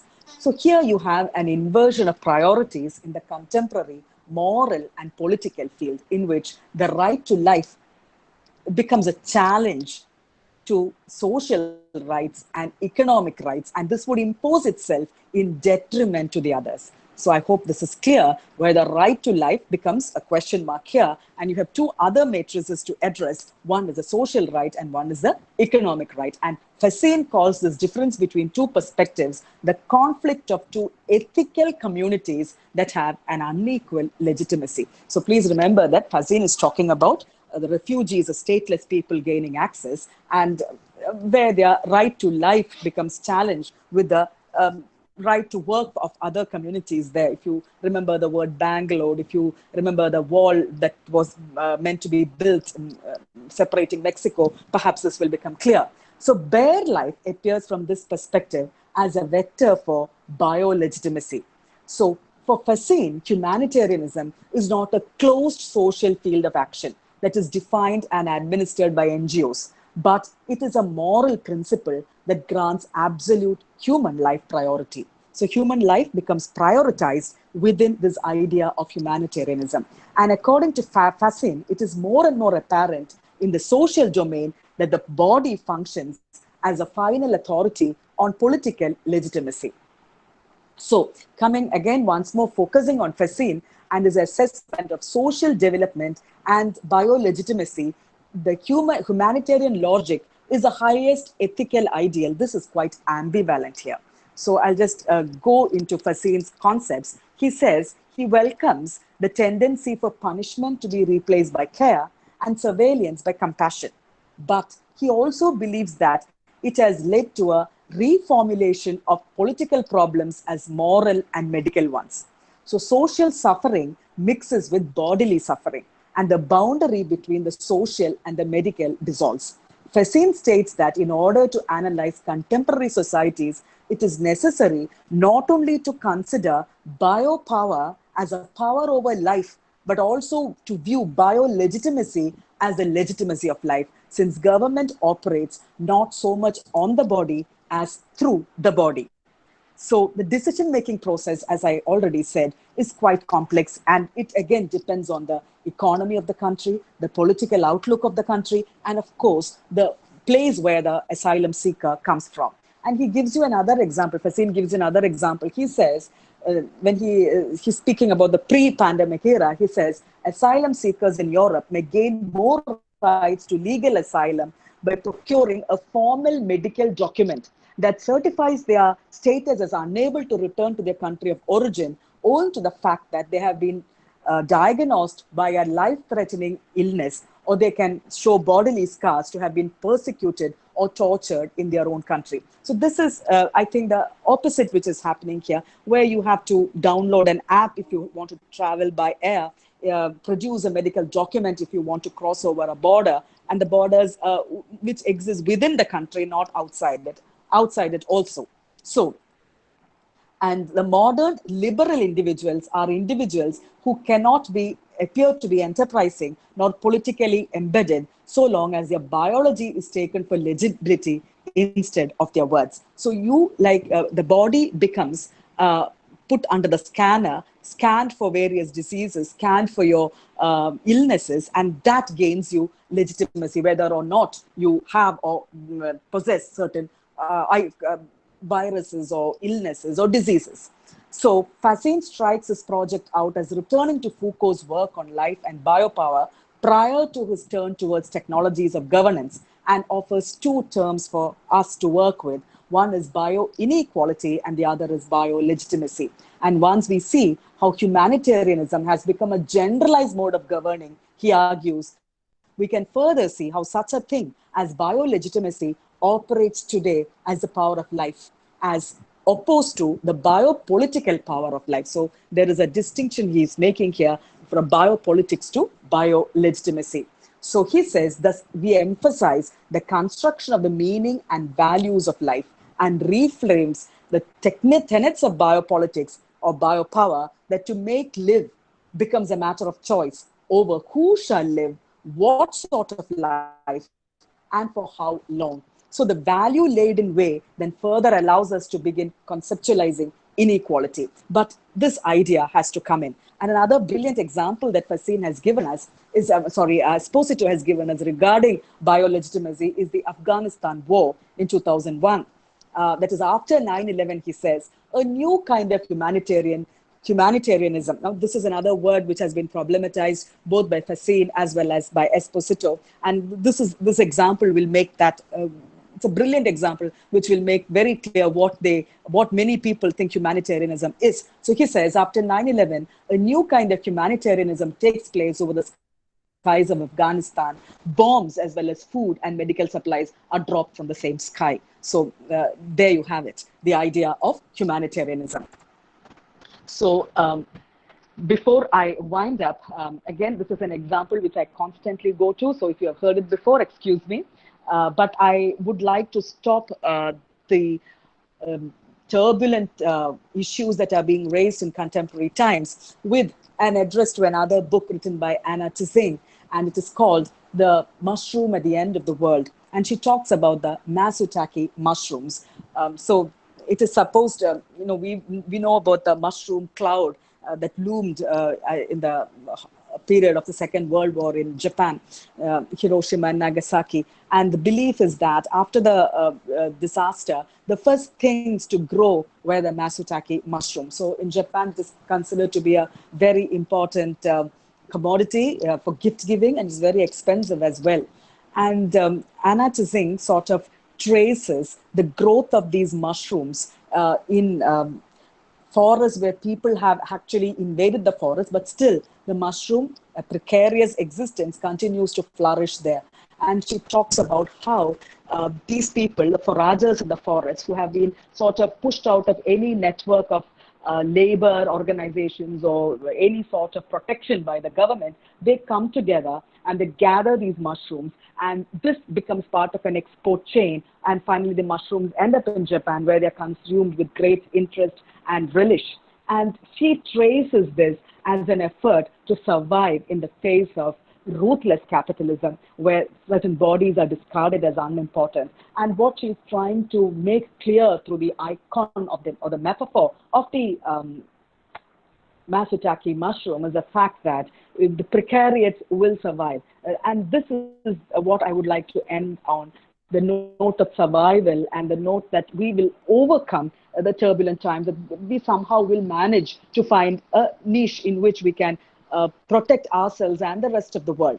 Perhaps a very sort of utopian thinking, but perhaps that is what is going to save us in the end. In the meantime, how we address the classes becomes another crucial issue. And we hear of people who talk about how the online teaching can never replace the brick and mortar classrooms. It can never replace in that sense. But what do we do within a crisis? I think in Kerala, we've never ever experienced the trauma of a war. We've never experienced the at first-hand experience of trauma of partition or any such thing. I think it's the first time that we are encountering such a problem. And I think that we need to think on our feet, we need to evolve, and we need to prioritize the students and to find out how best they can be addressed. And one thing which I'm sure will emerge out of this is that we will have people who will ponder on this, think about this, and come up with solutions, because each one of us will have to find a solution which is peculiarly suited to our demography, which will be peculiarly suited to our target audience. So I think I'm coming to the end of the time allotted to me. Thank you very much for your patient listening. And I'm not very good at technology. Let's see if I have any questions.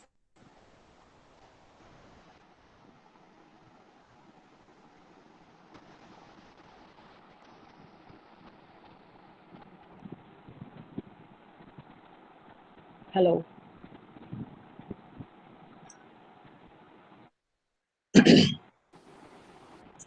Yes, ma'am. Yeah. So Amrita or Nivedita, please take the questions. Yes, sir. Ma'am? Yeah. One question has come. Ma'am, shall I read out the question? The question is, yeah, read it out, please, Nivedita.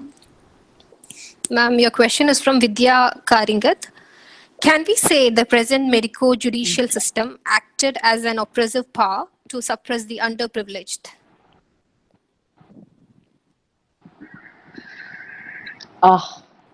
What do you mean by the medico-judicial system? Well, I think, when the medico-judicial system addresses a particular society, it sort of does it pan-culturally or in a very, it doesn't look at the nuances of the society. So perhaps the underprivileged were further suppressed. It is very true. The question is, what was an alternative? And when we are dealing with a crisis, everybody will suffer, not just the underprivileged, everybody will suffer. But the problem is, as it is the underprivileged is suffering greatly, their suffering increases. So once we enter the situation, the next point is to try to find out how best we can alleviate the distress. I think that is the way which we can answer this, because I don't think there was another way other than in a country like India where we could exist without social distancing in the wake of the pandemic. Ma'am, next question is from Divya Krishnan. How do you look at demands of human rights to counter lockdown and social distancing mediated by the powerful center? Or is there a center anymore? Why don't we ask ourselves this question? How many of us, with the knowledge, the medical knowledge that we have been given, are willing to give up social distancing? How many of us are willing to give up social distancing as a resistance to a power structure which has asked us to social distance ourselves? That is the question which I would like to raise. Will any of us do that? That's why I spoke about resistant movements in the public domain. How far will such resistant movements be allowed to, or will there be people who are willing to come to the public domain, gather in hordes to protest against anything? At least during these times, I do not know what will happen in future. But in these times, I don't know whether, like I said, the surveillance is something in which we are all complicit in. We do not want not to be looked at. We want to be looked at. Most of us do. We want the state to look at us, to look at our neighbors, to people who are traveling in and traveling out. It is a matter of safety, we feel. And that feeling is what makes us obey or comply with the norms.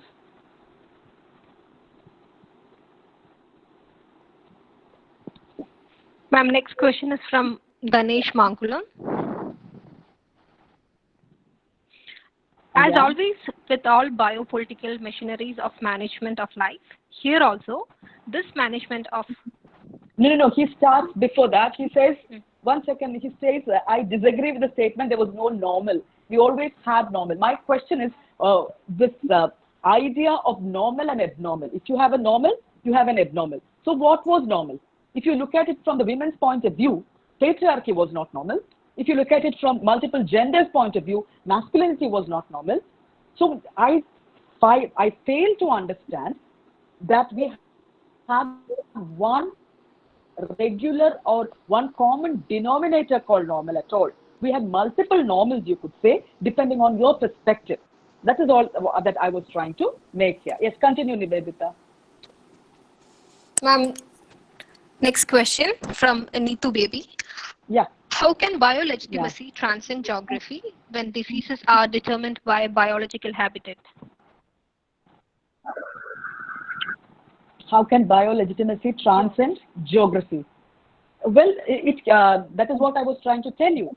Your body gains legitimacy with the production of a particular certificate, or the like Fazeen has spoken about, you show certain scars to show that you were attacked in your country, and thereby you get it. So this works in two ways. In one way, you gain access because of the biological problems, and sometimes you are denied access because of certain other varieties of medical issues. Ma'am, next question is from Manoj. How can we make sure the students' right to learn during and after the COVID-19 through online teaching? Let us just deal with during the COVID-19, how would you deal with online? And again, I do not have one single answer. I think this is something which requires grassroots intervention, where you have a teacher who knows his or her students and their demography, all right? And when we attack online teaching, or when we say it won't work, I agree with you. Online teaching perhaps may not work for many students who are out of the digital networking, infrastructure. So what do we do with them?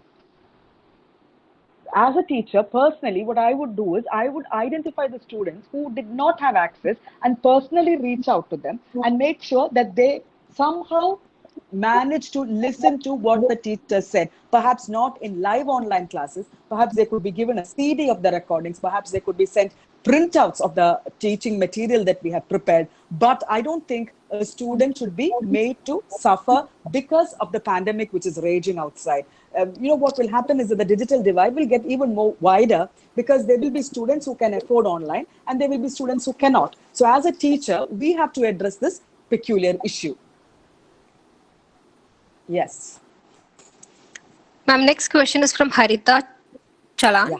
Ma'am, do you think if the pandemic continues, would we be forced to go back to our rural areas and be self-relevant since cities spread diseases easily?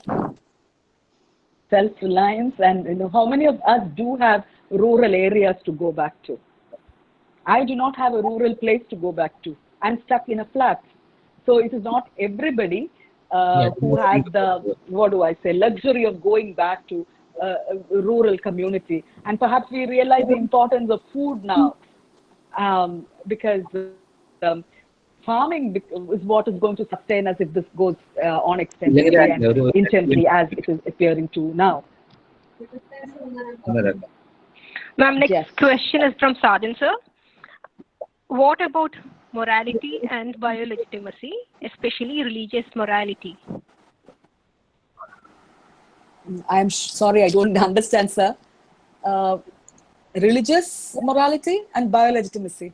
These are religion. Again, I do not know what to say about religion in these times. Religion is rather abstract, isn't it? Like democracy itself.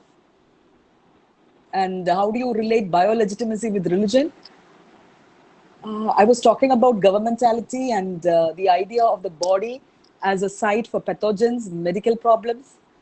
I'm not sure how I get religion into the framework, and I don't know.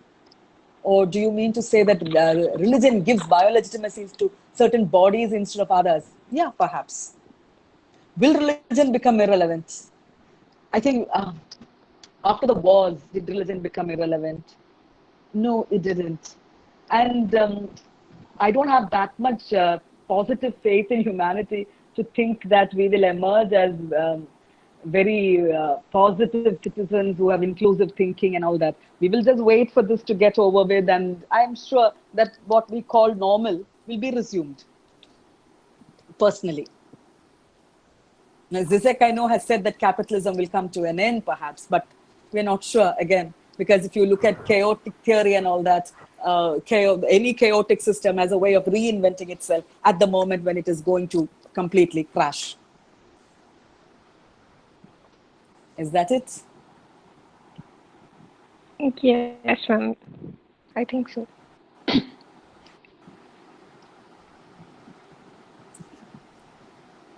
Thank you then. Thank you for your patient listening. Thank you for your questions. Thank you, ma'am. Thank you so much for answering the questions, ma'am. And it reminded me of your MPhil lectures, ma'am. Anderson and Agamben and Foucault and all. Thank you, ma'am.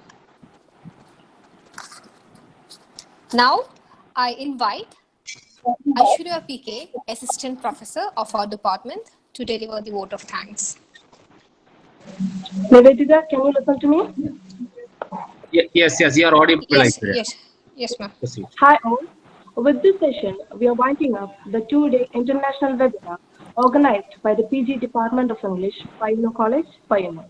And I'm very happy that we got a well-acclaimed to handle this. Thank you, ma'am, and we love the way you handled the session and encouraged us to understand the biopolitics within a new pandemic. Thank you, ma'am, for opening up new vistas of knowledge within us. Thank you once again. And since we are coming to the end of the webinar, I thank everyone who cooperated with us for the smooth conduct of the webinar, including our research hosts, Dr. Ajay Kumar, Dr. Roy P. Whittle, Dr. Christine A. D. Leon, Dr. Jennifer Abad, and Dr. C.S. B. I also thank Dr. Premachandran Jeevan, first, IQAC Professor, Dr. Sundar, Syndicate Member, Webinar Coordinator, A.C. Srihari, Dr. A.C. Srihari, Joint Coordinator, Dr. Sophie Shaima, Ms. Amrita Vaidya, who introduced to the person, and Ms. Nivedita R.K., who compared the session, and all other faculty of the PG Department of English. Once again, I thank all parties for their wonderful presentation.